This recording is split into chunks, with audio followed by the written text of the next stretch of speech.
Different, but they did it again.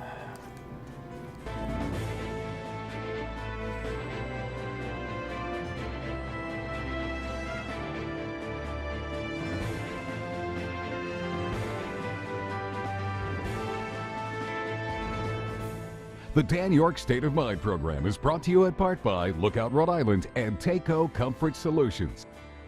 Morey Hershgordon is here to talk to me about what happened yesterday. I need the young sports mind. We don't need any more veterans around here. We need the guys that really see it from a sub-millennial point of view, most of whom are probably disappointed over what they saw. I'm talking about America now, what they saw yesterday, in the sense that we have been satiated by touchdowns and long field goals and buzzing phones and all that kind of, I have not been able to manage my phone all day long, and it's just another one of those situations. But here's the thing. For those of us old cagey veterans who remember 3 yards in a pile of dust, there's no more dust when it comes to football, but that was an every inch matters type of ball game, no doubt about it yesterday, and I can't wait to dig into it a little bit. In the meantime, there were some things, there was some news and stuff that was happening over the weekend, and most importantly is this Virginia story with the governor all jammed up. You want to talk about the classic botched crisis management moment. Here's what the network had in the midday today. Virginia's House Speaker is the latest politician to call for the resignation of Governor Ralph Northam over a racist photo. Regardless of the veracity of the photograph, the governor's lost the confidence of the people and cannot effectively govern. Republican Speaker Kirk Cox says impeaching the governor is a difficult option. I think there's a rightful hesitation about removal from office, because obviously you have to consider that to some degree you're overturning an election. Northam said he was in the 1984 medical school yearbook photo of a man in blackface and another in a Ku Klux Klan outfit and apologized, but then changed his story Saturday, saying he's not in the picture. I am not the person in that uniform, and I am not the person to the right. But he did admit to another incident. I did participate in a dance contest in San Antonio, in which I darkened my face as part of a Michael Jackson costume. The controversy has brought protests and calls for Northam's resignation from both parties. You know, watching that press conference, actually I listened to it on satellite radio, which gives you a different perspective. I didn't see his almost attempt to moonwalk, as he explained that he was a Michael Jackson fan and had formally blackened his face with shoe polish, but only a little bit, because he had learned that if you use shoe polish, it's hard to get off, which tells me that not only did he think about doing that with the Michael Jackson thing that was not part of this picture controversy, but something he coughed up to kind of say, yeah, I better throw this one out because this is going to come back to haunt me. He must have done it before, because the only way you know that shoe polish is hard to get off your face is to have done it. Does it make any sense? Dude is mixed up. This is a little weird situation. So he said that he convened his group, saw a lot of people and tried to apologize, then rethought it and said, is that really me in the picture, thinking that that was going to be an out, which only exacerbated the problem, because then he talked about the Michael Jackson thing. Look, is this a disqualifying thing right now in this moment today? Yes, it is. And he has to know that, and he has to step away. He wants to conduct some kind of conversation and facilitate a race relations, not debate, but I guess seminar across the country as part of his gubernatorial stint. He's going to learn sooner or later, if not by midweek, that the pressure on him renders him somewhat useless. But it is one of the worst crisis management situations I've ever seen, and for a guy who's pretty much respected on both sides of the aisle, a surprise for a lot of people. Here's the thing, though: his Republican opponent, it was a dead heat race. His Republican opponents didn't find any of this opposition stuff before the election, because you know if it happened before the election, he never would have been elected. Anyway, we'll follow this story and talk more about it this week as we follow the dynamic of the nation's conversation surrounding this. In the meantime, No one went to work today. Look at this headline. 17 million people are expected, I don't know how they come up with these numbers, but 17 million people are expected not to show up today. Honestly, I think they're right. The gym this morning was almost empty. The highways were completely clear. And, that's my early evidence anyway. I mean, it's not like the game ends at 2 o'clock in the morning, for heaven's sake, but it was something. Do you need to see the headline, the winning headline? All right, Morey, lay it on me. You had to man the what is it called? Patriots Nation broadcast last night. Yeah. I had to deal with Gresh. So sorry. Yeah. But welcome, by the way, to Eyewitness News and Thank the you. team. You've been here 9 months. You were in Wisconsin. I was. And then you come here and you leave the Cheeseheads Yeah. to come here. Yeah. Different environment, huh? Way different. Yeah. But the passion for the sports fan bases, I think, is still the same between Wisconsin and here. You get, obviously the Packers are a historic franchise, and Right. the run that the Patriots have been on is unprecedented. Yeah. Lombardi has 5 football championships. Belichick is now tied for the lead with 6, although those are not defined as Super Bowls necessarily. So it's kind of a, George Halas didn't have Super Bowls when he was winning championships. So clearly, Belichick is probably going to. I mean, he's not going anywhere, right? No, not at all. You had to hurry up and get this early afternoon production done because you had to go to the press conferences at 5 and 6. You're not expecting any kind of announcements that will shock the nation, are you? I don't think so. I mean, we heard from Tom. He put up the 0. He said there's 0 chance that he was going to retire, and Belichick is obviously going to be right with him. I think the big question is going to be Rob Gronkowski. Obviously, had a vintage Gronk performance in the Super Bowl on Sunday night.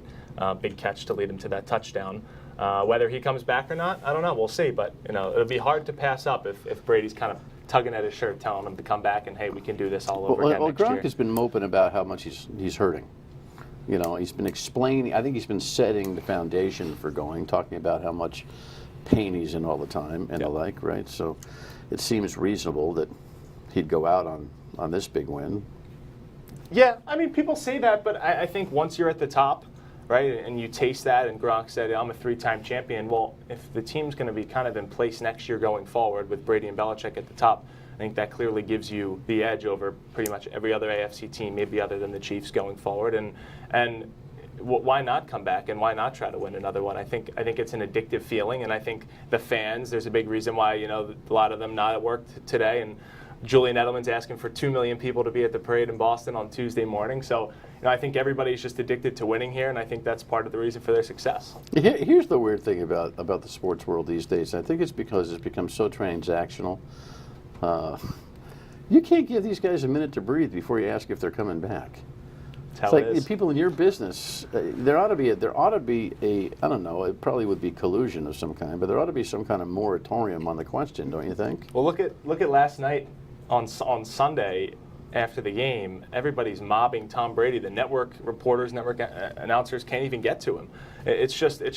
It's always you're just living in the moment, and you're trying to get ahead before you can even kind of just relish in the moment. They just won their 6th championship in the last 18 years. Brady's now got more championships than any other player. He's got more championships than 30 NFL franchises, and they're asking him, is he going to come back? Is he going to talk to Gronk? I mean, it's just the world we live in today. What's this day thing, though? If you were out there on the field, you probably would ask the same question, right? You would, yes, and you want to because you feel like you're not participating as a journalistic professional. Not if you don't ask that question, you kind of missed it. I'm not sure the fan expectation.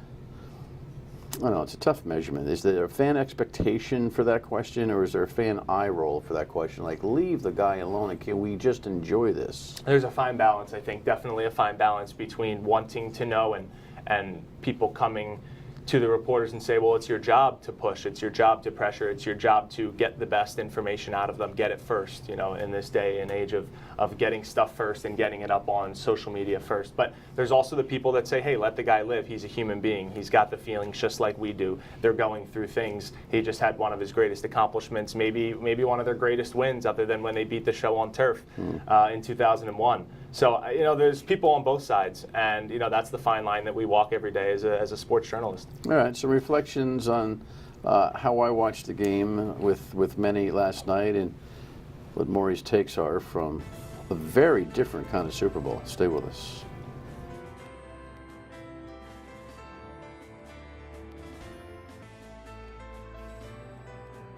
It's better than last year.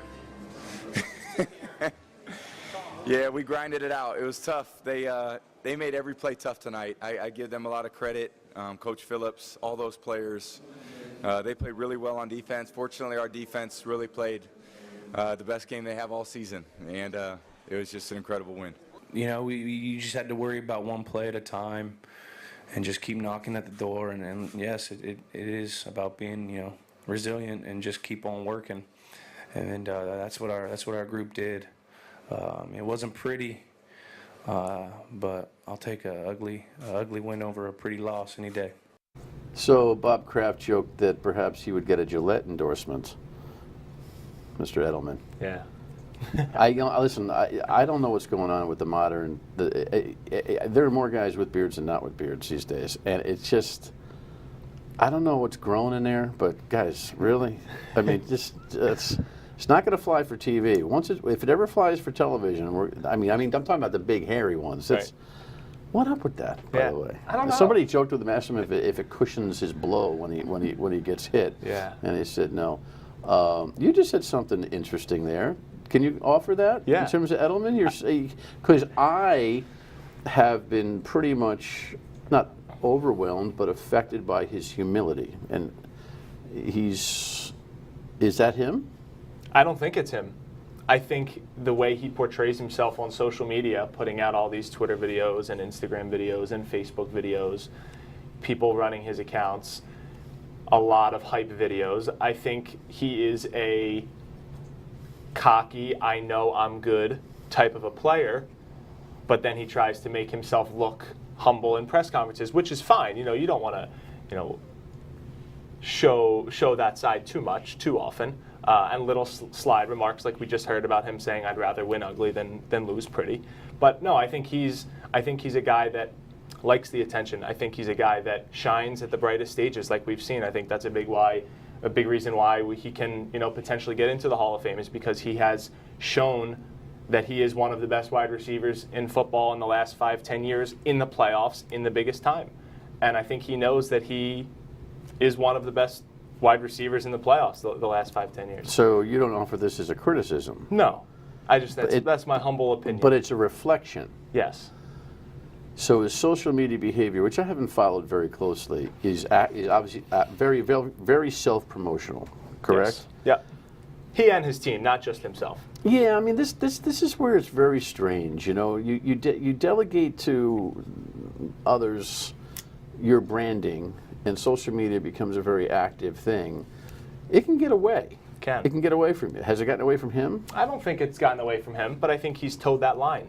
I think he's towed that line of, you know, the worst still here, the people that doubted the Patriots getting back after such a hard season. Edelman obviously missed the entire season last year due to an ACL injury. Then he was suspended this offseason. It's been a lot of turmoil with him personally and the team. And I think that kind of has shown through his social media posts. It's a mentally tough profession. I mean, the physical toughness is obvious, but the mental toughness is at the highest of levels. And so maybe that's what tunes him up, you know, and that's what's great about being a sports fan. You can judge as to whether or not the character or persona or brand that he's built actually inures to how you feel an affection for him. And so it'll be interesting to see how that develops. The game itself, though, fascinating. Now, you're a young guy. Would you have rather seen a 58-51 finish, or did you find that to be a frustrating exercise?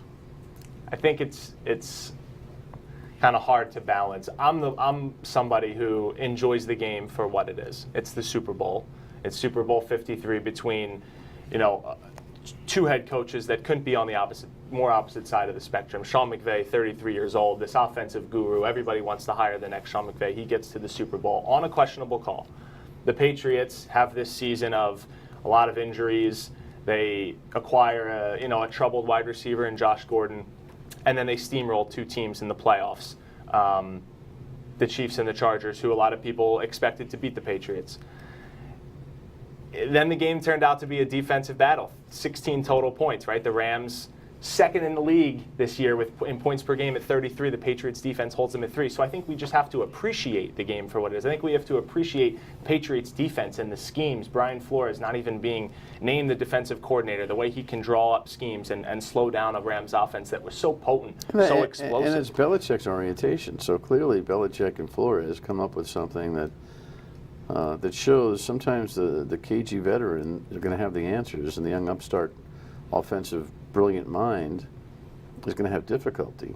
I mean, that's a running play-action team that couldn't get any running play-action going. Right. Right? And you know, Goff is young. You know, you have I don't care. He was rattled. Rattled. Rattled. Absolutely rattled, Yeah. no doubt. And you know, I get a kick out of everybody who would suggest, this is outside Patriot Nation, right, who would suggest that this is, you know, not a way to win the Super Bowl, or, you know, Brady doesn't have a big game and the whole thing. You only have to win by a point. That's it. And the conditions dictate, and that final drive was exactly what a championship team is supposed to put together, right? Right. Dan, how many Browns fans would have liked to be up 3-0 at the half last night? Are you kidding? Exactly. The whole fan base. Did you have the same thought that I did, though, which was, you know, come halftime, that was such an anomaly that this thing is going to bust wide open in the second half, that we're going to have one of those. I thought we'd have a track meet in the second half, and right away it was established that those poor sons of guns who bet the over were long gone. Long gone, yeah. Yeah. The fact that the Rams didn't score on that opening possession, I really thought set the tone for that second half. I also thought at the beginning of the game when Brady threw that interception, if the Pats go right down the field and score a touchdown there, maybe it opens things up for the Rams. Right. They're a little bit more aggressive. But when they kind of, you know, the offense is like, all right, well, we just stopped the Patriots. We just picked Brady off on his first interception. We don't necessarily need to push it. And in some ways, isn't it true that the Patriots defense making that stop after the interception more or less set the tone that they weren't going to be pushed around? Right. Because momentum could have gotten out of the way, could have gotten crazy. Right. The keys to the victory, and what more than you'll see his coverage of the press conferences before and after you see this show. But his predictions actually will be said today when we come back.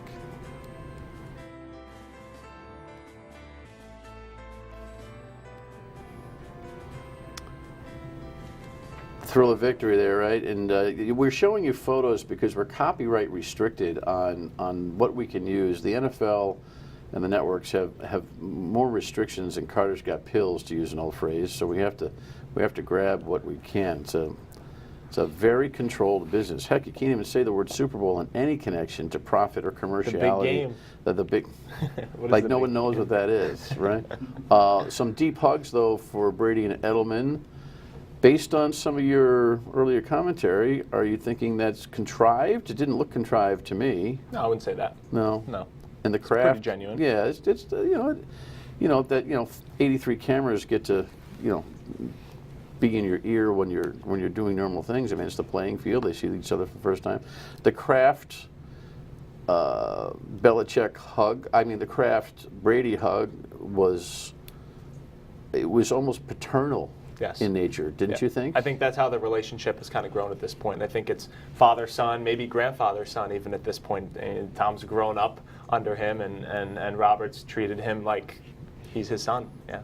I would love, though, to be the fly on the wall for today's one-on-one Belichick-Brady meeting, right? Wouldn't everyone just love to really see what the authenticity is now between these two guys after the trainer issues and the discomfort and the thought that maybe Brady was going Kraft's way and kind of muscle Belichick, and it would be really the mutual respect must be high. They each now are their own franchises. Yeah. Right? Yeah. What do you think it's like?